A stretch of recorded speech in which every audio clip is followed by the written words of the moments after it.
ઓમ નમો નારાયણ અટલ તીર્થયાત્રાધામ સર્વભાવિક ભક્તોનું હાર્દિક સ્વાગત કરે છે। આવો મિત્રો,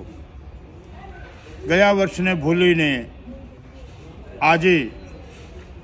સૂર્યનું પ્રથમ કિરણ નવા વર્ષનું આપના જીવનમાં સુખદાયી, લાભદાયી તેમજ તંદુરસ્તમય રાખે અને ભગવાનની અસીમ કૃપા આપ સર્વના ઉપર ઉતરે એવી મંગલ કામના સાથે નૂતન વર્ષના અભિનંદનના સર્વભાવિક ભક્તોને રામ રામ અને શુભ આશીર્વાદ સાથે આવો આપણે પણ નૂતન વર્ષા અભિનંદન કરીએ, દરેકના જીવનમાં સાથે મળી અને પરમાત્માને યાદ કરીએ, દરેકને રામ રામ કરીએ। આપણા જીવનની અંદર એક એવી વસ્તુ છે જે નૂતન વર્ષા અભિનંદન, નવું વર્ષ જ્યારે આવે તો હંમેશા માણસને નવા વિચારો, નવા સોપાન તેમજ નવા ધંધા, બિઝનેસ, રોજગારની અંદર દરેક રીતે તરક્કી મળે એવી મંગલ કામના સાથે અસ્તુ।